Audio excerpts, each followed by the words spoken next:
Hello everyone! Hello mga lalab! So welcome back to my channel. On today's video naman is pag-uusapan natin ang CFO update as of 2024. So naglabas sila na update kung sino yung mga required na kumuha pa ng CFO and who are those people or travelers na hindi na kailangan ng CFO. So these are the travelers or people na hindi na po kailangan ng kumuha ng CFO certificate. Take note, not required. First is a tourist visa or visitor short stay visa holder.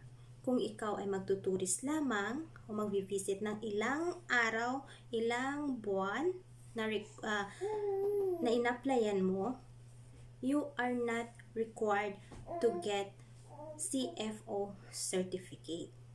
So, ayun. So, dati, nung pumunta tayo dito sa Germany, is naka-under visit visa ako. At kumuha po ako ng aking CFO kasi required pa po akong kumuha on that time. That is 2022. So, as of 2024, hindi na siya kailangan. So, number 2 is student visa, 3 work visa, 4 digital nomad visa, 5 dependent visa, 6 temporary resident permit visa for Canada bound. And lastly is open work permit visa for Canada bound.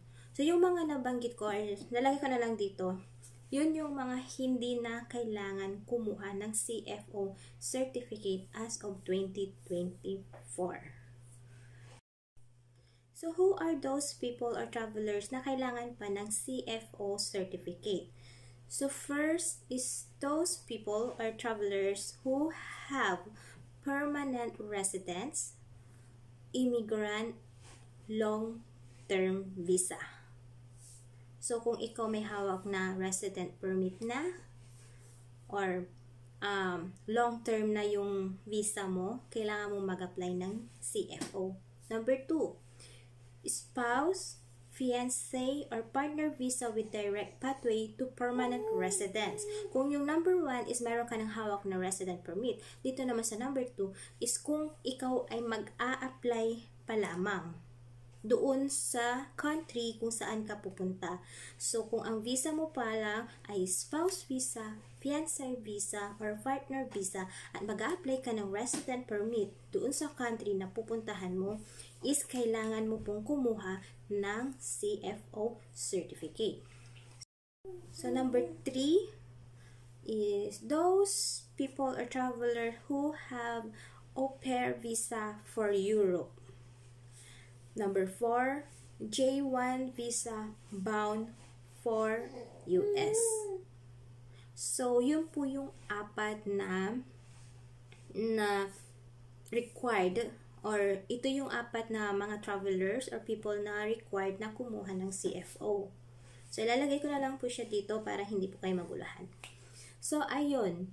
As of 2024, February 2024, naglabas na po sila na ito yung mga travelers na kailangan at hindi na kailangan kumuha ng CFO. Kasi po noon, based on my experience po way back 2022, is naka-apply pa po ako ng CFO kahit na ako ay isang visit visa pa lamang po ang aking hawak.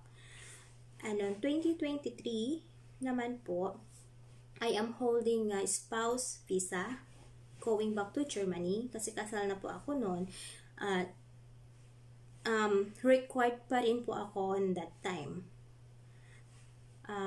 First visa is just a digital certificate yung hawak ko po. And then after a few months, dumating sa akin ang aking original certificate. And then few days naman, or on that day ng aking travel going back to Germany holding a spouse visa, is kumuha naman ako ng CFO sticker. So, for now, as the CFO or Commission on Filipino Overseas announced as of 2024 February, hindi na po kailangan ang CFO for those people na nabanggit ko. And sa mga kailangan lang po is yung may mga longer visa. So, ayun lamang po. Sa mga nagtatanong po sa akin, o nag-message po sa akin, kasi sa mga unang nakapanood po ng aking video noong una, nag-advise ako kung sino yung mga people or travelers na kailangan ng CFO. And on that video, I'm still saying na if you are holding a visit visa, tourist visa, you need to apply or undergo a CFO certificate counseling. But for now, I am clarifying it to you dahil naglabas na rin po na advisory ang CFO or Commission on Filipino Overseas. So, yun lamang po mga lalabs. Thank you for watching on my video. Don't forget to like, subscribe, and ring the notification bell para ma-notify po kayo sa mga updates and video na aking gagawin. Bye!